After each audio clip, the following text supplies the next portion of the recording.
del pecado. Romanos capítulo 5, verso 20 y 21 de Romanos capítulo 5. La palabra de Dios se lee en el nombre del Padre, del Hijo y del Espíritu Santo. La ley de Dios fue entregada para que toda gente que se diera cuenta, o para que la gente se diera cuenta de la magnitud de su pecado. Pero mientras más pecaba la gente, más abundaba la gracia maravillosa de Dios. Entonces, así como el pecado reinó sobre todos y los llevó a la muerte, ahora reina en cambio la gracia maravillosa de Dios, la cual nos pone en la relación correcta con Él y nos da como resultado la vida eterna por medio de Cristo Jesús, nuestro Señor. Así que, mire, cada vez que usted y yo hablamos de la gracia, es inevitable enseñar el evangelio de la gracia de la manera que está en la Biblia, sin que haya una objeción de temor de que si se habla de la gracia, si se habla de la libertad que tenemos en Cristo Jesús, la gente pueda tomar esto como una licencia para pecar. Hablar de la gracia, hablar de que somos libres, hablar de que ahora ya no hay ley, sino que vivimos bajo la gracia. Muchas personas piensan, pastor, no se puede hablar mucho de la gracia, porque si se habla de la gracia, la gente se va a sentir demasiado libre y va a usar esta gracia como un permiso, como una licencia para pecar. Y como muchas veces la gente tiene ese miedo, ellos dicen, es cierto que Dios es amor, pero también es fuego consumidor. Porque la gente te va a hablar de la gracia o de la libertad, pero con esa gracia ellos siempre van a poner un obstáculo, como eres libre, pero no lo eres. Dios es amor, pero es también fuego consumidor. Ellos te van a decir, Él es libre en Cristo Jesús, pero ellos te libertan del pecado, pero te quieren hacer esclavo de la religión. Ellos te libertan de la liturgia, de las leyes, del Antiguo Testamento, pero ellos quieren entonces esclavizarte a una religión de hacer cosas. La gente te va a decir que eres salvo por la gracia, pero también te van a demandar una exigencia de legalismo. Ellos te hablan de la gracia y de la libertad, pero a su vez te van a exigir. Sí, es cierto que eres libre, pero esa libertad tiene sus limitaciones. Mire, cuando usted es libre, usted es libre. Usted no puede ser libre y preso a la misma vez. Usted es libre. Así que esta libertad que hemos recibido en Jesús nos ha hecho libre. Pero hay un problema con todo esto, es que hablar de la libertad siempre quieren conectarlo con el legalismo. Y mire, yo he estado en la iglesia casi la mayor parte de mi vida, y yo nunca he visto que el pecado se aleje de una congregación porque haya ocurrido al legalismo como un método de combatir el pecado. Yo nunca he visto que ponerse una farda larga, no alisarse el pelo, no ponerse prendas y tener muchas de esas restricciones que muchas veces el legalismo exige, haga que las personas se aparten del pecado. Porque ser legalista no es lo que te va a motivar o te va a llevar a abandonar el pecado. Yo me atrevería a decir, por experiencia personal, que cuando usted mira a estos grupos o congregaciones legalistas, el pecado tiende a abundar aún más que en esas iglesias que ellos se consideran liberales. Porque ellos hacen todo esto y la vida cristiana se convierte en más en una apariencia que lo que hay dentro del corazón. Ellos se convierten en una apariencia de santidad, pero dentro de ellos su comportamiento, sus pensamientos están de continuo al mal. Entonces, hablar de esto y hablar de la libertad conectada con el legalismo no es libertad. Porque o somos libres o somos esclavos. O estamos con Dios o estamos con el diablo. Pero usted no puede estar a su vez en los dos mismos lugares. O están con nosotros o están contra de nosotros. Así que mire algo. Cuando pensamos ¿qué es el legalismo? ¿O qué es ser legalista? Un legalista es un creyente que se centra en el cumplimiento estricto de la palabra del Señor, sin considerar el contexto original o cultural en el cual la Biblia fue escrita. Un legalista es conocido, muchas personas le llaman rajatabla, radical o como usted quiera llamarle. En el legalismo se ignora el amor de Dios y el perdón de los pecados. Cuando una persona es legalista, ellos no piensan de que Dios es como ellos dicen. Ellos van a decir que Dios es amor, pero también te van a decir, Él es fuego consumidor. Porque para ellos, lo más importante es la severidad de las exigencias de las leyes. En el legalismo se promueve más la idea de ser salvo por las obras que por la gracia. Ellos te van a decir que tú eres salvo, pero te van a exigir que hagas cosas, que no te pongas cosas, que no comas cosas, que no vayas a ciertos lugares, porque esa gracia de salvación necesita una ayuda del ser humano para poder ser salvación completa. Cuando Dios te salva, Él te salva. Dios nunca dice que salva a una persona a media. Yo crecí, mire, en un ambiente así. Y cuando yo crecí, en los tiempos que yo crecí, era normal que la mayor parte de las iglesias eran legalistas. Y yo siempre creo que le he hecho el cuento de un hermano que tenía, un caballero de nuestra iglesia, que usted podía estar saliendo de 3 días de retiro, pero cuando él te veía el domingo, él te decía, tú estás frío. O tú estás en la carne. Y tú decías, pero Dios mío, ¿y entonces cuándo que se me va a notar? Porque la apariencia era que determinaba tu santidad.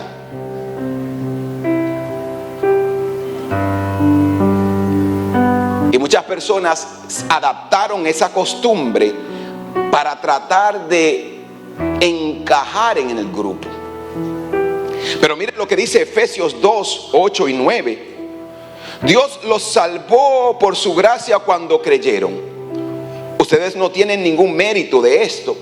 La salvación no es porque tú eras bueno, porque tú eras lindo, porque tú eras dominicano, salvadoreño, guatemalteco, nicaragüense o americano. No, la salvación viene porque Cristo nos salvó por su gracia. Fue el favor, el don inmerecido. Y él dice, ustedes no tienen ningún mérito en esto. Es un regalo de Dios. Cuando Dios te da algo, Él te lo da sin ningún costo. La salvación es ese regalo. La salvación no es un premio por las cosas buenas que hayamos hecho. Usted no puede hacer nada bueno para obtener la salvación, ni usted hizo nada bueno para obtener salvación. Así que ninguno de nosotros puede jactarse de ser salvo. Si no fue, lo único que podemos decir es gracias, Señor, por salvarme. Pero como les dije, en el legalismo la santidad puede basarse en una apariencia exterior más que lo que hay en el interior. Por eso en estos grupos legalistas tienden a expulsar o a excluir las personas en base a su apariencia.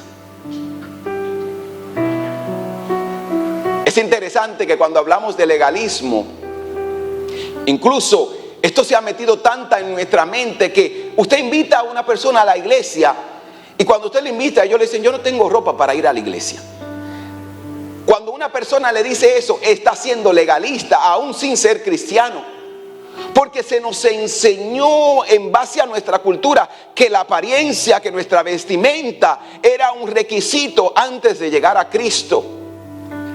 Y la verdad es que usted y yo no podemos cambiarnos, transformarnos, liberarnos de la esclavitud del pecado, al menos que Cristo haga la obra en nosotros que Él empezó.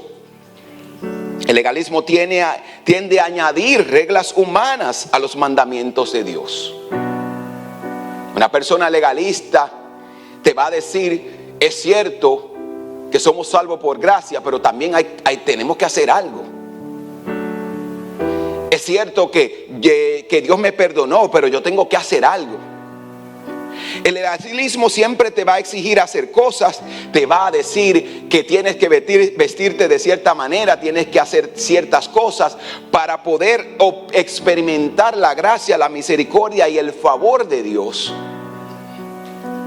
Cuando la palabra de Dios dice que las misericordias de Dios son nuevas cada mañana. Y cuando tú te despiertas, Dios tiene misericordia para ti como tuvo el día antes, aunque te hayas portado bien o te hayas portado mal. El sol sale todos los días para el bueno y para el malo, porque Dios es un Dios de misericordia. Así que el legalismo se enfoca en la apariencia, se enfoca en la vestimenta. Y en el legalismo esto tiene mucha importancia. Yo he visto grupos donde te dicen, tú no puedes usar pantalones jean o maones como ellos dicen.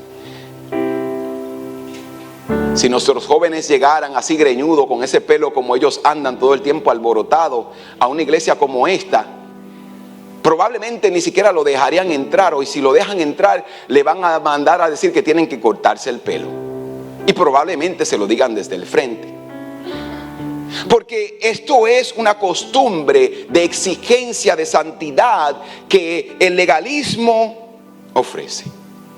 El gran problema con el legalismo es que las personas, para permanecer o para mantenerse esa apariencia de santidad o de espiritualidad, se ven obligados a ocultar sus pecados o a abandonar la iglesia. ¿Por qué el legalismo tiende a abundar más?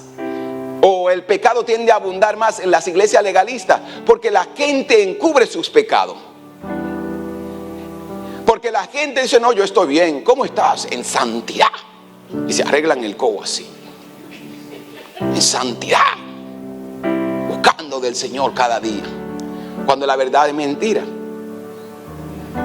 Yo hablarle de esto es traer memoria de los recuerdos de mi infancia. Que las mujeres de la iglesia donde yo crecí, o no todas las mujeres, habían un grupito de mujeres, un grupo, unas cuantas, que eran las más santas de toda la iglesia, pero eran las que más le hacían la guerra al pastor. Porque la santidad es una apariencia, y Dios nos ha llamado a vivir libre del pecado. La santidad es apartarse del pecado, apartarse del mal, no vivir una apariencia.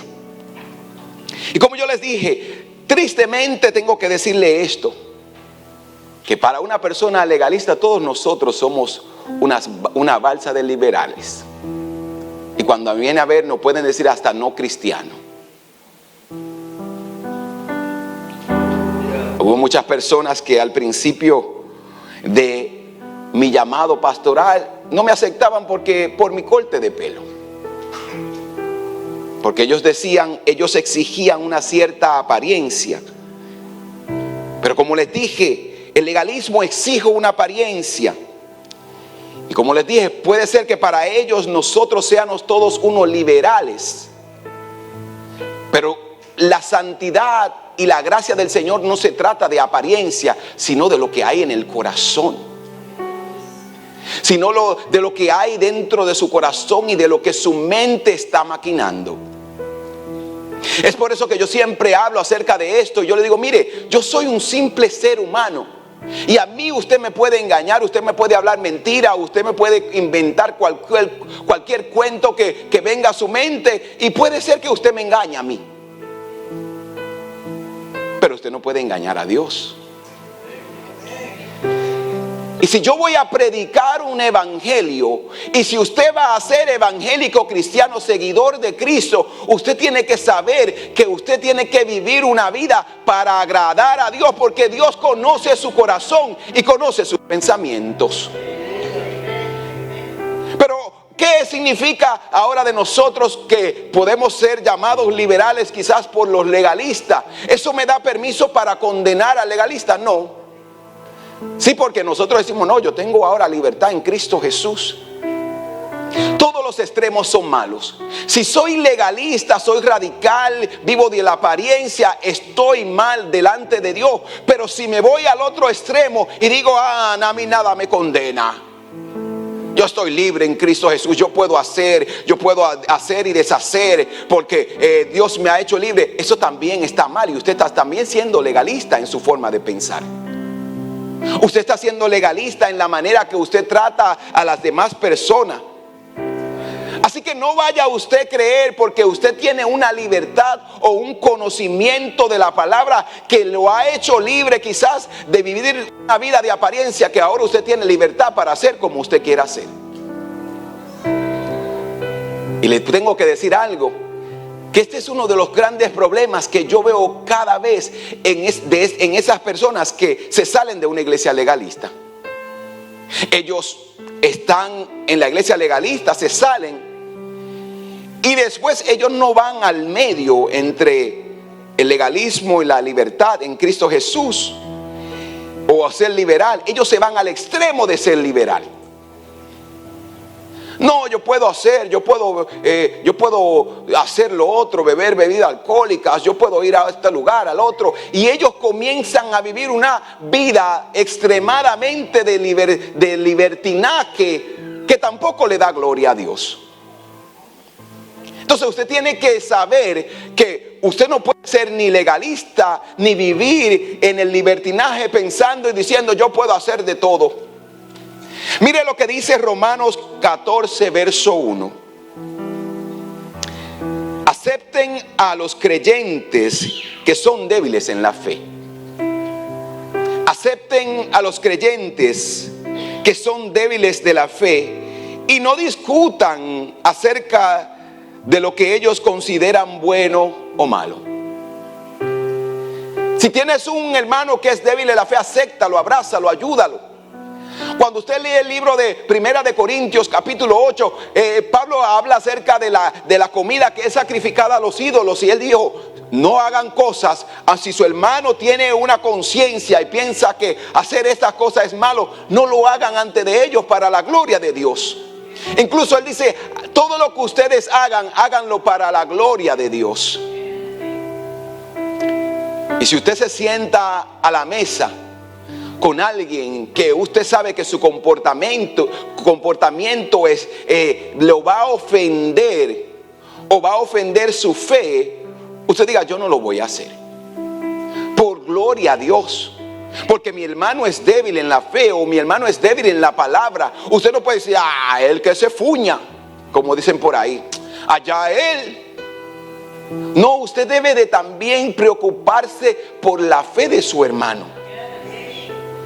Porque no todos estamos, miren, nosotros nunca vamos a estar todos en el mismo nivel de fe.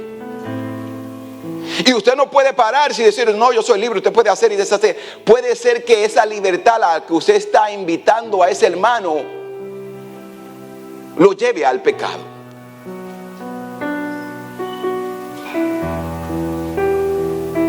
Usted tiene que tener cuidado con lo que usted hace. Y esto no es ser hipócrita. Eso es usted cuidar el corazón de su hermano que es más débil que usted. Eso es cuidar el corazón de su hermano porque él sabe que usted tiene problema o él tiene lucha con ciertas cosas. Recuerdo una vez una joven me preguntó, pastor, ¿tomar vino es pecado? Y yo le dije que no. Tomar vino no es pecado porque la palabra no dice que es pecado. Embriagarse lo es. Porque eso es lo que la palabra nos enseña. Pero, yo le dije, para usted o para ella sí lo es. Y yo voy a usar y voy a decir lo que nuestro pastor siempre nos enseña. Si Alcohólicos Anónimos dice no tomes y ellos no son la iglesia, ¿cuál usted cree que debería ser el estándar de nosotros que somos la iglesia? Debería ser un estándar más alto que el de Alcohólicos Anónimos, porque si ellos te dicen no tome, la iglesia debería decir yo estoy por encima de Alcohólicos Anónimos y yo debo de vivir una vida aún más de santidad. Sí, porque la gente tiene que entender, y eso es lo que usted y yo tenemos que entender, que hay una santidad que debemos de guardar, y parte de guardar esa santidad es guardar y cuidar el corazón y la fe de mi hermano que es débil. Y eso es lo que Pablo nos enseña. Así que no, yo soy libre de hacer o deshacer. Usted tiene que tener y entender que hay una libertad en Cristo Jesús, pero no vaya a usar esa libertad como una licencia para pecar. Jesús condenó la apariencia religiosa. Cuando miramos el ministerio de Jesús en toda su trayectoria, nos damos cuenta de que Él fue más severo con la élite religiosa y más compasivo con los pecadores. Porque el orgullo espiritual produce ceguera ante el pecado personal. El orgullo espiritual produce ceguera ante el pecado personal. Si yo digo yo soy santo, ¿cómo tú estás bien? Mire, nosotros no estamos bien todo el tiempo. No estamos bien todo el tiempo. ¿Sabe por qué muchas veces Dios no hace una obra milagrosa, no salva, no ayuda a las personas? Porque ellos siempre están bien. Y hay un día que Dios quiere que usted llegue donde Él y usted le diga: Señor, hoy yo no estoy bien, yo necesito ayuda. Hace un rato cantábamos: quiero o necesito un encuentro genuino. ¿Usted sabe lo que es tener un encuentro genuino con el Señor? Es que usted un día vaya a la presencia del Señor y le diga: Señor, hoy yo no quiero. Hoy yo no tengo ánimo ni de orar. Yo no quiero leer mi Biblia. Yo no quiero ir a la iglesia, Señor. Ayúdame. En el momento que tú dices ayuda, la gloria, el poder de Dios se manifiesta en ti. Muchas veces lo que tenemos que declarar de nuestra boca es decir: ayúdame, Señor. Tú sabes lo que estoy pasando. Tú sabes lo que te estoy necesitando. Necesito ayuda. Y decir como decía el salmista: como el siervo brama por las corrientes de las aguas, así clama por ti, oh Dios, el alma mía. Mi alma tiene sed de ti, sed del Dios vivo. Cuando usted clama a Dios de esa manera, Dios se va a mover a favor de usted. Haga la prueba. Usted va a ver a Dios moverse a favor de usted, porque Dios nos ama y Él quiere que seamos libres en Él. Y la razón, como les dije, por la que Jesús fue severo con la élite religiosa es porque nadie podía cumplir la ley. Y como los fariseos no podían cumplir la ley, y la cultura judía estaba construida en torno a la ley del Antiguo Testamento, ¿saben lo que ellos hacían? Ellos la modificaban. Ellos la acomodaban para ellos cumplirla según ellos, y al que no la cumplía ellos lo condenaban. Mire lo que dice Hechos 15:10. Entonces, ¿por qué ahora desafían a Dios al poner cargas sobre los creyentes gentiles? Los gentiles eran los no cristianos, con un yugo que ni nosotros ni nuestros antepasados pudieron llevar. Nadie podía cumplir la ley. Los fariseos la adoptaban, la acomodaban para ellos verse bien. Y cada vez que Jesucristo se encontraba con uno de estos que aparentaba una santidad y una perfección, Él le llamaba generación adúltera, ustedes están ciegos, hijos del diablo, y muchos calificativos que eran escandalosos para esa comunidad. Jesús hacía esto porque ellos estaban engañando, querían engañar a la gente. Durante su ministerio habían dos grupos de personas. Durante el ministerio de Jesús habían dos grupos de personas. Estaban los que se centraban en la ley, de lo que aparentaban cumplir la ley, de lo que aparentaban ser santos y perfectos, y que no tenían ninguna necesidad de Dios, porque ellos cumplían la ley, ellos estaban bien. Estaban los que se sentían pecadores y confiaban en Cristo para rescatarlo de sus pecados. Estaban los que estaban bien y estaban los que se sentían pecadores, los que se sentían perseguidos, los que se sentían condenados, los que se centraban en la ley religiosa, se oponían a la obra de Cristo. Mas los que se centraban en una relación con Cristo eran transformados. Ahí está la diferencia. Cuando yo trato de seguir la ley y hacer cosas para cambiar, me canso, y muchas veces cuando ya no puedo cambiar, usted sabe lo que la mayoría de nosotros hacemos, lo aparentamos. Sí, porque se nos ha enseñado que los cristianos son perfectos, y eso es una mentira, y eso es falso. ¿Sabe por qué todos nosotros estamos aquí? Porque somos imperfectos. Porque no tenemos la capacidad de vivir la vida como Dios quiere. Entonces, como somos imperfectos, no tenemos la capacidad, no tenemos lo que Dios manda. Venimos a Él, venimos a Cristo y le decimos: Señor, yo me voy a refugiar en ti, yo voy a mantenerme en ti para obtener la vida y la salvación y la gracia que solamente a través de Cristo yo puedo obtener. Confiar en el poder transformador de Cristo puede ser criticado por la religión de hoy, porque ellos creen que es fe más esfuerzo humano. Muchas personas y muchas creyentes dicen: no, es fe más esfuerzo humano que produce la transformación. Y esto no es fe más transformación lo que produce no es fe más esfuerzo humano lo que produce la transformación. Es Cristo, es el Espíritu Santo de Cristo en nosotros. Es nosotros obedeciendo los mandamientos de Dios y diciéndole: Señor, aquí estoy con mis imperfecciones, pero tú me puedes hacer perfecto en ti. La fe nunca transformará a los pecadores en santos, solo Dios puede hacerlo. La ley nunca transformará a los pecadores en santos, solamente Dios puede hacerlo. La ley nunca aceptará tu mejor esfuerzo. Si usted se sienta o le pregunta a un maestro de la ley, le pregunta: ¿usted lo ha alcanzado todo? ¿Has alcanzado la perfección? Y él le va a decir: no. Si él es honesto, le va a decir que no. No soy perfecto, pero estoy haciendo el esfuerzo. Usted sabe lo que la ley antigua del Antiguo Testamento decía: tu mejor esfuerzo no es suficiente.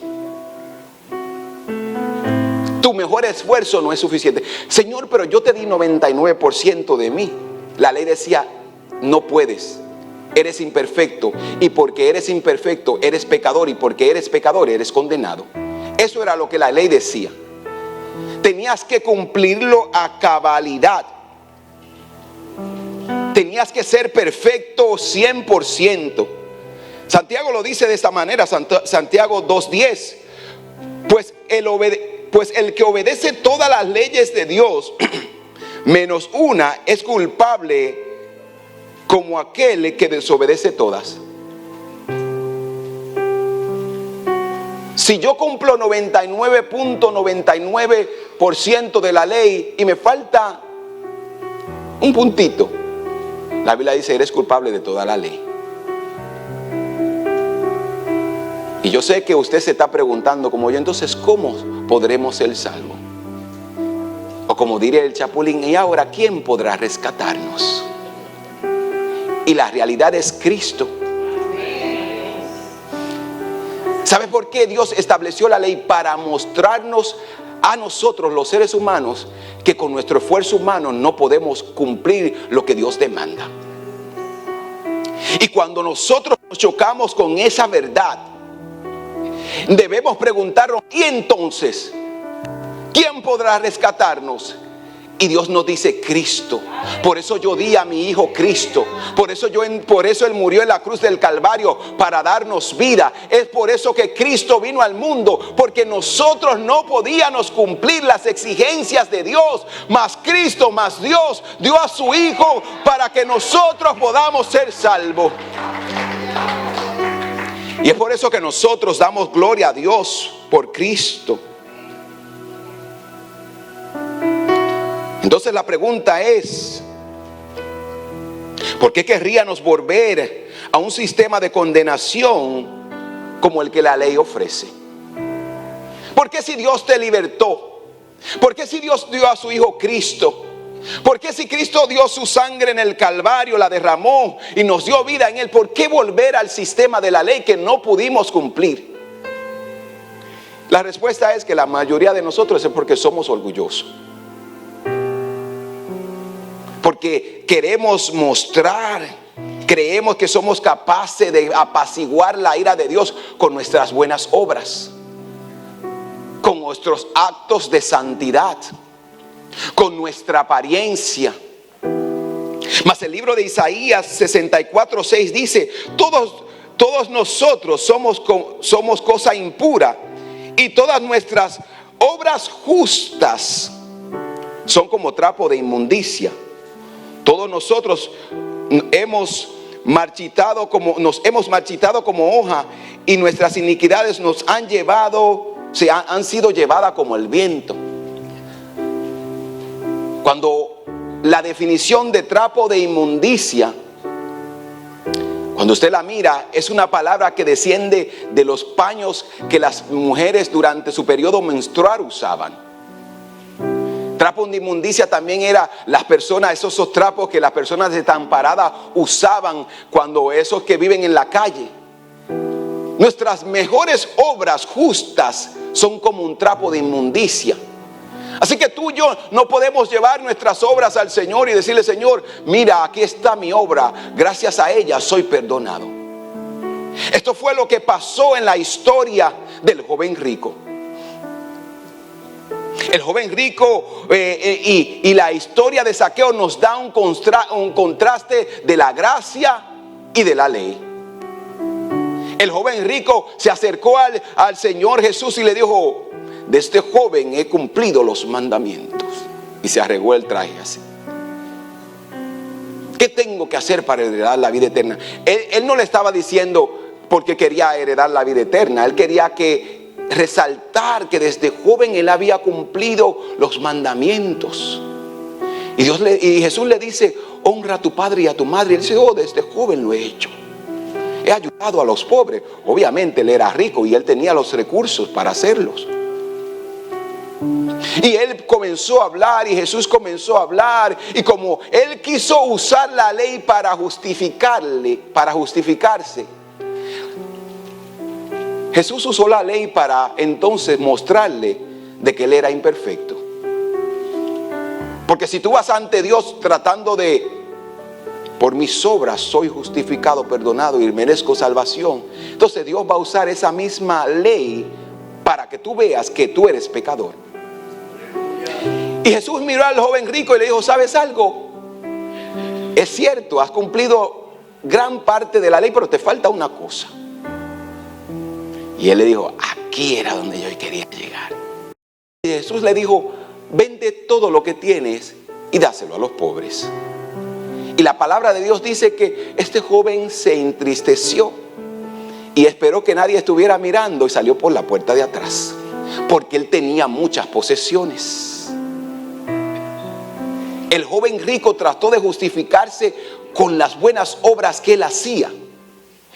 Pero también tenemos la historia de Zaqueo, un recaudador de impuestos.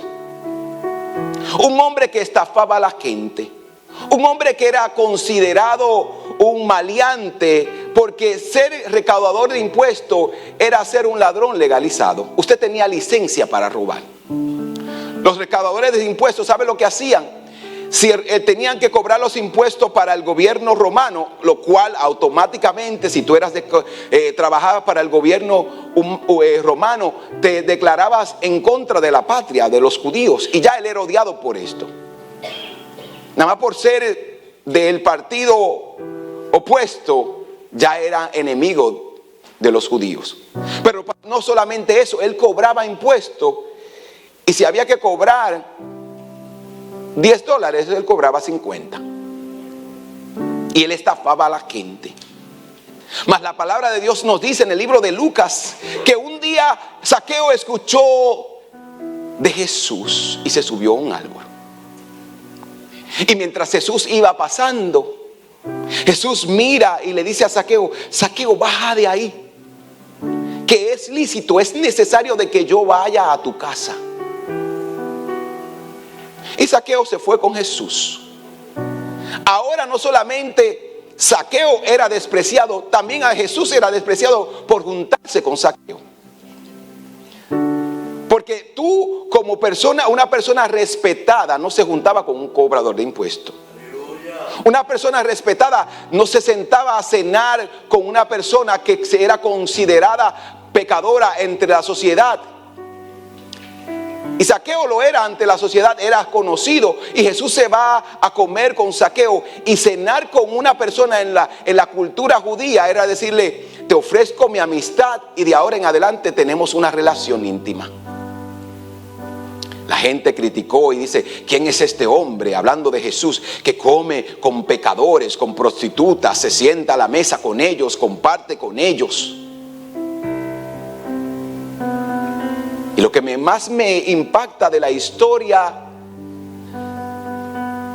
de Zaqueo es que Jesús solamente fue a su casa, se sentó a hablar con él.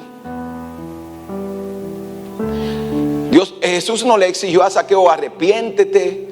No le dice: devuelve lo que la gente, lo que estafaste de la gente. Zaqueo experimentó el amor y la gracia. El amor de Dios, que le decías: tú también eres hijo y eres amado, y por gracia ahora puedes ser salvo. Y la historia nos cuenta, el libro de Lucas nos cuenta que Zaqueo, en medio de la reunión, en medio del movimiento, Lucas 18:22 dice, Lucas 19. Zaqueo se para en medio de la multitud de los que estaban cenando con él y dice: Señor, daré la mitad de mis riquezas a los pobres. Y si he estafado a alguien, se lo voy a devolver 4 veces multiplicado. ¿Sabes qué hace a una persona reaccionar así? No es la ley, no es el legalismo, es el amor. Es el amor. Cuando tú experimentas el amor de Dios, la gracia de Dios, que decía que tú sabes que eras condenado porque no pudiste cumplir lo que la ley exigías, mas te encuentras con el amor de Dios que te dice: ¿sabes algo? Aunque has fallado, te amo. Aunque tú has sido señalado, te amo. Aunque has sido despreciada, te amo. Aunque tú has sido marginada, te amo. Aunque has sido condenado por lo que se creían perfecto, te amo. ¿Sabes algo? Cuando una persona se encuentra con el amor de Dios, es imposible continuar siendo la misma persona. La ley no produce eso. El legalismo, las buenas obras no producen eso. Solamente el amor de Dios, la gracia de Dios es que puede transformarnos en personas de rectitud. Hemos sido justificados por la gracia. Hemos sido justificados por la gracia.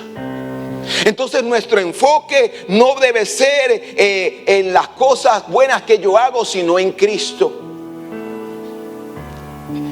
Si tratas de vivir una vida cristiana haciendo cosas, te vas a cansar.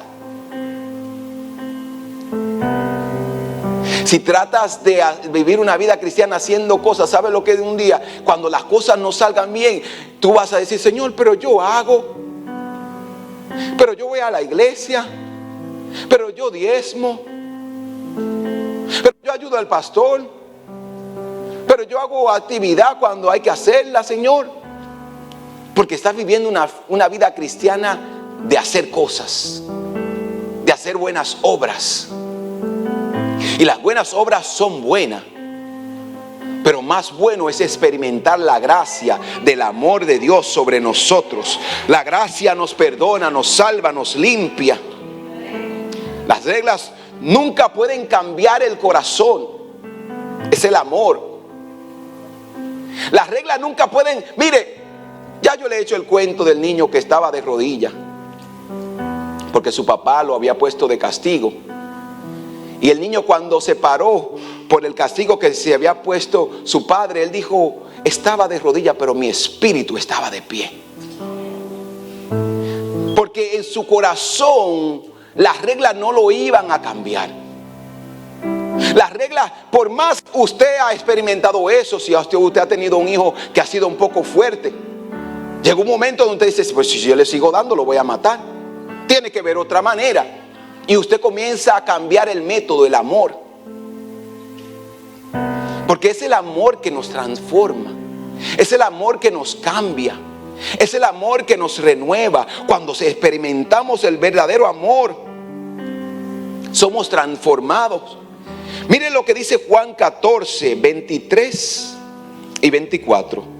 Todos los que me aman harán lo que yo digo. Esto es Jesucristo hablando. Mi Padre los amará y vendremos a vivir con cada uno de ellos.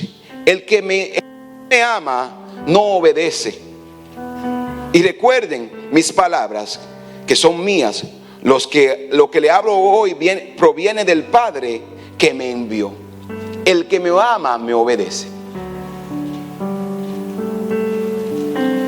¿Sabe por qué muchos de nosotros no hemos llegado a esa vida cristiana que Dios exige de nosotros? Porque hemos querido vivirla haciendo cosas. Es bueno orar y hay que orar. Y la palabra de Dios dice, oren en todo tiempo. Es bueno leer la Biblia y crecer en la palabra del Señor.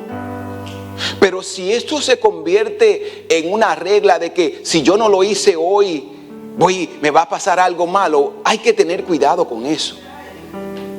Si yo le voy a dar a Dios porque, no, yo le doy a Dios porque es como una regla. No. ¿Sabes algo? Cuando tú amas a Dios, tú das con generosidad. Y tú lo haces porque Dios ha sido bueno. Cuando tú lees la palabra de Dios porque amas a Dios, tú sabes algo. Tú dices, yo necesito pasar tiempo con mi papá. Yo necesito pasar tiempo con el Padre en oración, en su palabra. ¿Sabes algo? Porque amas a Dios, pasas tiempo con Él.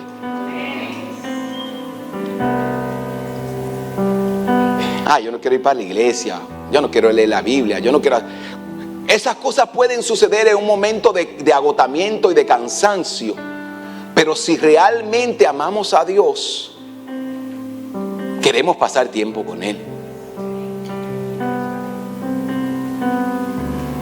¿Usted se recuerda cuando usted se enamoró de su esposa o de su esposo? Que yo me recuerdo cuando yo estaba enamorado de la pastora y eran los novios. Yo di que cerraba el teléfono y a los minutos llamaba de regreso. Dije, ay, te extraño. Porque yo estaba enamorado. Yo amaba a esa mujer. Estaba enamorado. Y yo quería estar siempre cerca, conectada a ella, cerca de ella. ¿Por qué? Porque estaba enamorado, porque había amor. ¿Hacemos nosotros lo mismo con Dios? ¿Amamos a Dios de tal manera que queremos siempre estar cerca de Él? Realmente amamos a Dios como Él demanda y como Él nos ama a nosotros. Porque ¿sabes algo? Usted llegue o no llegue a su cita con Dios, Dios siempre va a estar ahí en el mismo lugar esperando. ¿Sabes por qué? Porque Él sí te ama a ti. Nosotros somos infieles, dice la Biblia, pero Dios nos ama a nosotros. Y aun cuando somos infieles y le fallamos, Él sigue esperando en el mismo lugar. ¿Sabes por qué? Porque Él nos ama. Él quiere estar con nosotros. Él quiere estar cerca de nosotros y en nosotros. La evidencia de que estamos caminando en amor es que comencemos a guardar los mandamientos por amor y no por ley. Yo lo voy a hacer. Y mire, yo comencé a experimentar una experiencia diferente con Dios después que yo tuve a mis hijos. Y una de las cosas que trato de enseñarles a ellos siempre es decirle, Señor, de decirle, si me amas, sé obediente. Porque un hijo que ama a su padre dice, no, yo no voy a hacer eso porque yo amo a mi papá, no quiero ofenderle. No quiero ofenderle, no quiero comportarme de una manera que le cause vergüenza. Eso es un amor genuino. Y eso es lo que nosotros debemos demostrarle al Dios que nos salvó y que nos amó primero. La verdad es que nosotros no podemos transformarnos a sí mismos y debemos acudir a la gracia de Dios. Si estás tratando de agradar a Dios a través de la ley, estás rechazando a Cristo y tratando de elevarte al nivel de Él. Si tú estás tratando de hacer cosas para sentirte salvo, ¿sabes lo que tú estás diciendo? El sacrificio no fue suficiente. Cada vez que tú tratas de ganarte el cielo por tus buenas obras, estás diciendo lo que Cristo hizo no es suficiente, debo de agregarle a eso. Mire, las buenas obras son el resultado de que ya somos salvos. Las buenas obras, el buen comportamiento, una buena actitud, el buen trato al prójimo, es la evidencia de que ya somos salvos. Nosotros no hacemos eso para obtener la salvación, sino lo hacemos porque ya obtuvimos la salvación. Entonces usted debe de entender que debemos de caminar en obediencia como Cristo nos manda. Efesios 2:8 dice, porque por gracia soy salvo por medio de la fe. Somos salvos por gracia, por medio de la fe. El don de Dios no es algo que se puede reproducir con el esfuerzo humano, sino a través del amor que podemos obtener. Concluyo con esto. El apóstol Pablo hace la pregunta en Romanos 6, 1 y 2, hablando de la gracia y del pecado. Y dice, ahora bien, ¿deberíamos seguir pecando para que Dios muestre más y más su gracia maravillosa? Él hace esta pregunta y después con un signo de exclamación dice, por supuesto que no. Nosotros hemos muerto al pecado, entonces ¿cómo es posible que sigamos viviendo en pecado? No podemos resucitar a una vida en Cristo y luego querer volver a la vida de pecado. Toda persona que ha conocido y ha muerto al pecado, ha resucitado en Cristo, vive una vida alejada del pecado. Nuestra vida espiritual se basa en el plan de Dios y en la perspectiva eterna. Así que todos los días estamos invirtiendo constantemente en algo positivo o negativo. Estamos invirtiendo o estamos sembrando mal o estamos sembrando bien. Pero eso es el resultado que ahora estamos en Cristo y nosotros tenemos que tener esto bien claro. Que si ahora hemos muerto al pecado debemos de vivir alejado de él. Y no decir, yo vivo una vida de apariencia. Esto no es lo que Dios espera de nosotros. Usted me puede engañar a mí como yo le dije. Usted puede vivir una vida de apariencia para hacer a los hermanos creer que usted es el más santo de la iglesia. Pero mire lo que dice el libro de Gálatas, capítulo 6, 7 al 8. No se dejen engañar, o no se engañen ustedes mismos. Nadie puede burlarse de la justicia de Dios. Siempre se cosecha lo que se siembra.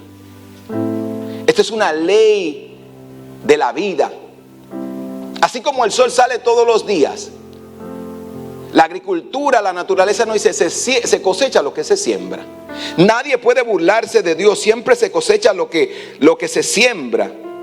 Los que viven solo para satisfacer los deseos de su propia naturaleza pecaminosa cosecharán de esa naturaleza destructiva y muerte.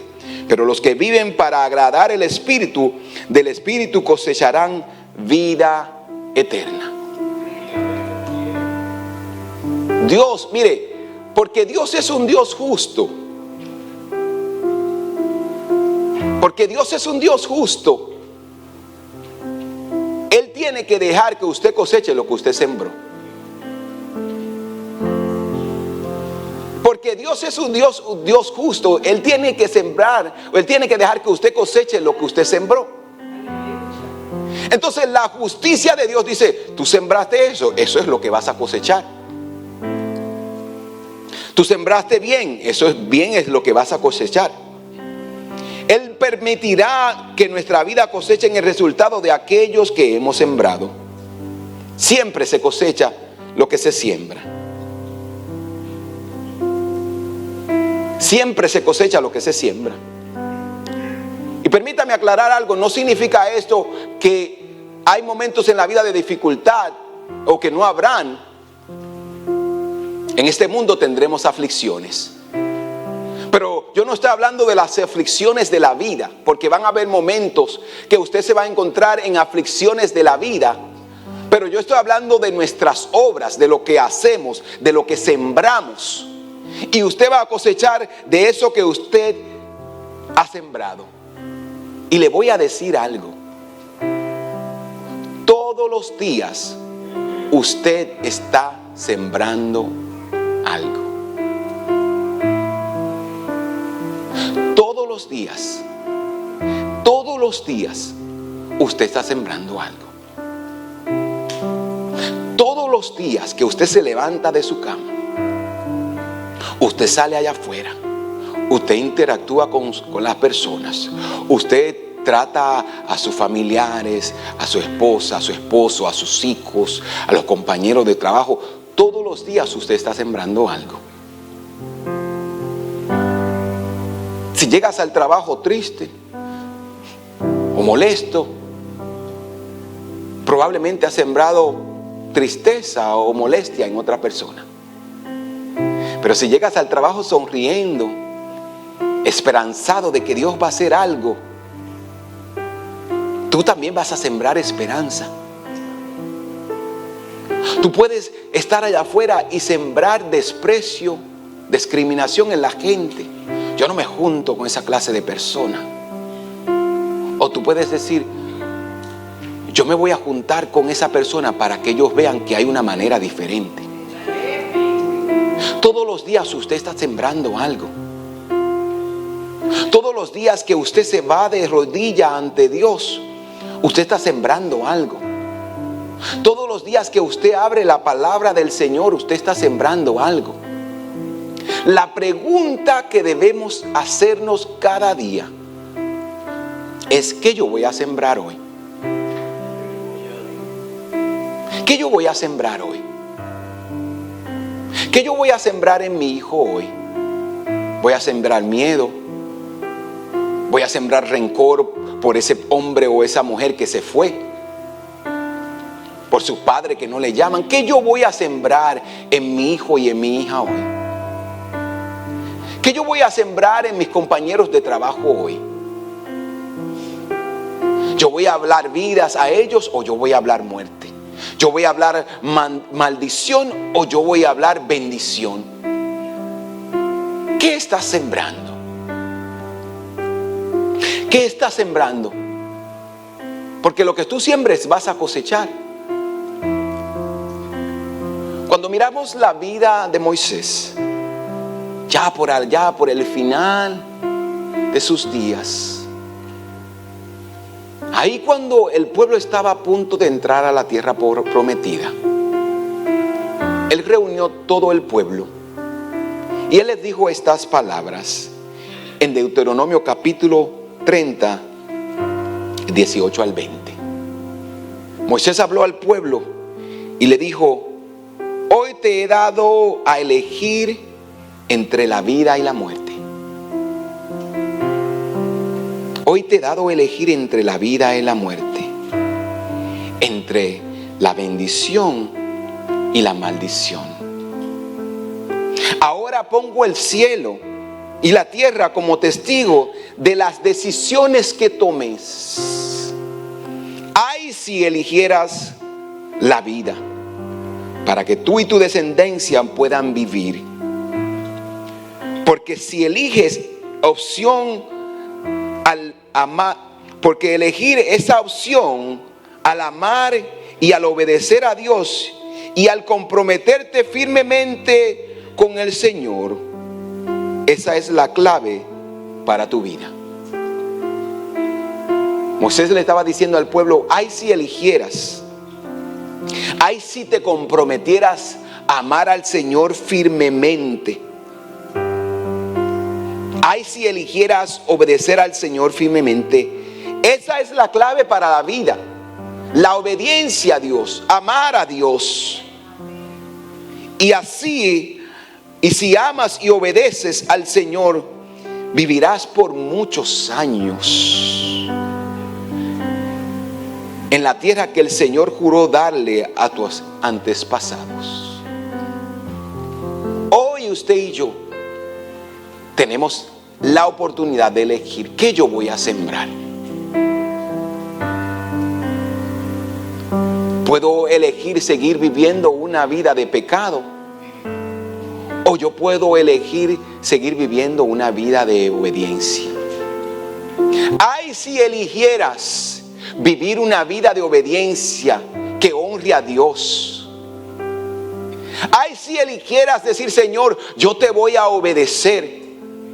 ¿Sabes algo? Esa elección no solamente es una bendición para ti, sino que sería bendición para tu casa, para tus hijos, para tus nietos y para toda la descendencia que venga después de ti. Porque el Señor ha prometido que la vida se encuentra en Él, la bendición se encuentra en Él. Y hoy debemos de elegir amar a Dios y obedecerle sobre todas las cosas. Ahí si eligieras que vas a sembrar el bien, aun cuando la gente te trate mal, aun cuando la gente te menosprecies. Ay, si eligieras amar al prójimo, y no solamente al que te trata bien, sino también al que te trata mal. Ay, si eligieras hoy decir: sabes, yo voy a predicar a Cristo a todo aquel que no tiene esperanza. Tú escoges qué vas a sembrar. Y puedes sembrar vida o puedes sembrar muerte. Puedes sembrar para esta vida, la cual es momentánea, o puedes sembrar para la vida eterna, que es por todo y para siempre, la eternidad. Hoy tú escoges qué vas a sembrar. Hoy tú escoges entre la vida y la muerte, entre la bendición o la maldición. Pero hoy debemos sembrar vida. Inclina tu rostro ahí donde estás.